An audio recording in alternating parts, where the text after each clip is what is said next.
ان دنوں جب میں میٹرک میں پڑھتی تھی، میری واحد دوست نوشین تھی۔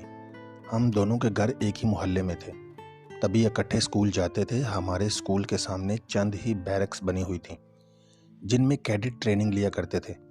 اسکول جاتے ہوئے نوشین اکثر ان بیرکس کی طرف دیکھتی تھی جدھر سے چاقو چوبند ہوبڑو کیڈٹ کبھی ویسے ہی اور کبھی پریڈ کرتے ہوئے نظر آتے تھے۔ میرا تعلق ایک خوشحال گھرانے سے تھا، جبکہ میری یہ سہیلی لوور مڈل کلاس سے تعلق رکھتی تھی۔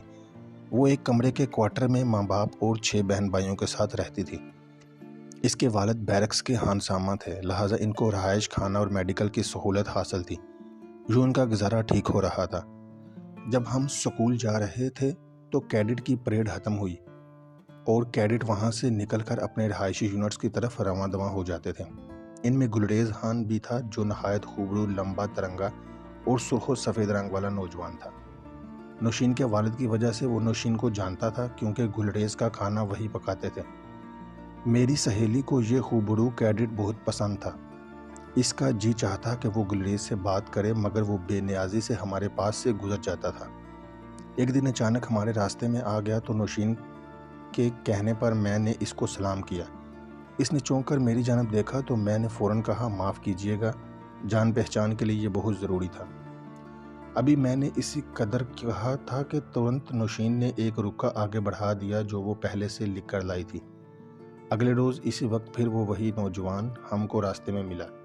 تبھی اس نے رکا آگے بڑھایا۔ نوشین نے اس کے ہاتھ سے لینا چاہا، مگر اس نے اس کی بجائے پرچہ مجھے تھما دیا اور آگے بڑھ گئی۔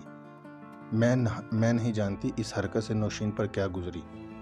راستے بھر وہ خاموش رہی۔ کلاس میں آتے ہی چھیں بیں جبیں ہو گئی اور اس کا رویہ میرے ساتھ انتہائی درست ہو گیا۔ میں جان گئی کہ نوشین اس لڑکے کو پسند کرتی ہے۔ چھٹی کے وقت ہم نے یہ رکا کھولا تو اس میں درج تھا، میں آپ کا نام تو نہیں جانتا، مگر نام جاننے اور دوستی کے لیے یہ بہت ضروری تھا، تبھی رکا لکھنا مناسب سمجھا۔ اور ہاں، میرا نام گلریز خان ہے، ساتھ اس نے اپنا فون نمبر بھی لکھا تھا۔ چھٹی کے بعد جب ہم دوبارہ اس راستے سے گزرے تو وہ سامنے نظر آ گیا۔ میں اس کی جانب سے دیکھے بنا آگے بڑھ گئی تو وہ راستے میں آ گیا اور کہنے لگا، آپ نے جواب نہیں دیا۔ بوکھلاہٹ میں صرف اتنا ہی کہہ پائی کہ فون پر جواب دوں گی۔ اس نے سوال کیا، کس وقت؟ گھبراہٹ میں اس کو ٹالنے کے لیے کہہ دیا کہ شام کے وقت۔ میں نے یہ کہہ دیا تو مگر نوشین میرے پیچھے پڑ گئی کہ فون کرو۔ جب اس نے بہت مجبور کیا، پھر خود ہی نمبر ملا دیا اور فون مجھے تھما دیا۔ فون گلریز خان نے ہی اٹھایا تھا۔ کہنے لگا، آپ ضرور فون کریں گی، مجھے یقین تھا، لیکن نوشین کے بغیر مجھ سے ملیے۔ بیرکس کے قریب ہی ایک چلڈرن پارک تھا جہاں ہم روز شام کو ملنے لگے۔ نوشین بھی ساتھ ہوتی اور کبھی میں چھٹی کا بہانہ کر کے کسی اور ٹائم پارک چلی جاتی تاکہ وہ ساتھ نہ ہو۔ یوں ہماری ملاقاتوں کا سلسلہ چلتا رہا۔ اس کی ٹریننگ ختم ہو گئی۔ گلریز کا خیال تھا کہ کسی دوسرے شہر پوسٹنگ سے قبل وہ رشتے کے لیے میرے والدین سے بات کرے گا۔ ادھر میرے والدین میری شادی کی فکر میں گھلنے لگے۔ کچھ رشتے آئے مگر وہ مناسب نہ تھے، جبکہ گلریز کا مستقبل روز روشن کی طرح عیاں اور شاندار تھا۔ میرے والدین چاہتے تھے کہ میری جلد از جلد شادی ہو جائے، کیونکہ ابو جان ہائی بلڈ پریشر کے مریض تھے۔ ایک روز اچانک ان کو دل کا دورہ پڑا اور انہیں علاج کی غرض سے ایک دوسرے شہر لے جانا پڑا۔ ہم سب اتنی جلدی میں وہاں گئے کہ میں گلریز کو اطلاع بھی نہ دے سکی تھی۔ ایک ماہ بعد ابو اسپتال رہے اور ان کی مکمل صحت یابی کے بعد ہم لوگ واپس اپنے شہر آ گئے۔ آتے ہی میں نے گلریز کو فون کیا، مگر وہ وہاں نہ تھا۔ جس نے فون اٹھایا اس نے بتایا کہ اس کی پوسٹنگ واکنٹ ہو گئی ہے۔ میں نے اس کا بہت انتظار کیا، مگر نہ اس نے فون کیا اور نہ ہی خط لکھا۔ انہی دنوں نوشین کی شادی ہو گئی اور وہ کھاڑیاں سے راولپنڈی چلی گئی۔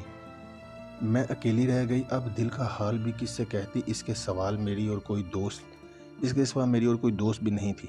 ابو نے میری شادی کرنا چاہی، مگر میں نے انکار کر دیا، کیونکہ مجھے گلریز کا انتظار تھا۔ یوں ہی اس کی یادوں میں 2 سال گزر گئے۔ تعلیم مکمل کرنے کے بعد میں نے لیکچرر شپ کر لی اور بھائی اپنے کاموں میں مصروف ہو گئے۔ والد صاحب فوت ہو گئے تو والدہ یہ صدمہ برداشت نہ کر سکیں اور وہ بھی 1 سال کے بعد اپنے خالق حقیقی سے جا ملی۔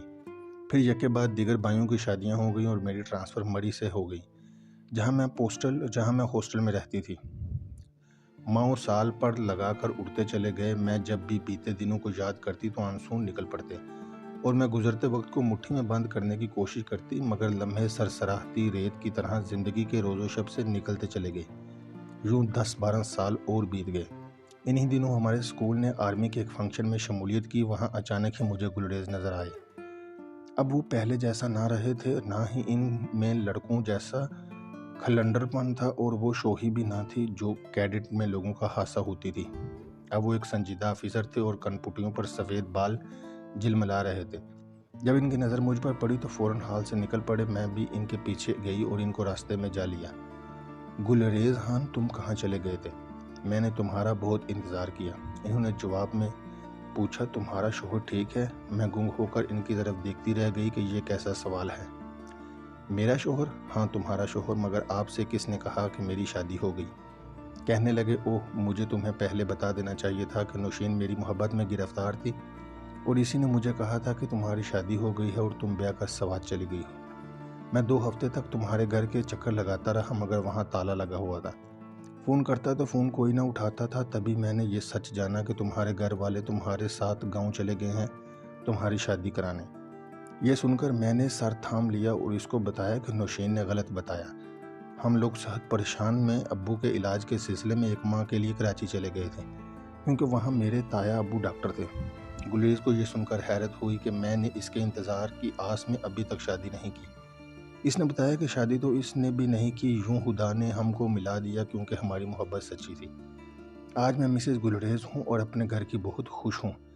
سوچتی ہوں خدا نے مدت بعد ہم کو ملا دیا، لیکن نوشین نے کیا خوب میرے ساتھ کیا، پیٹھ پیچھے چھڑا گھونپ دیا، حالانکہ وہ میری گہری سہیلی تھی۔ تقریباً سال پہلے اطلاع ملی کہ نوشین سرطان کے مرض میں مبتلا ہو کر چل بسی ہے۔ میں نے بھی اس کا برا نہیں سوچا تھا، اسے بد دعا تک نہ دی تھی، مگر سچ ہے کہ خدا کی لاٹھی بے آواز ہوتی ہے۔ سعد الف سانگڑ۔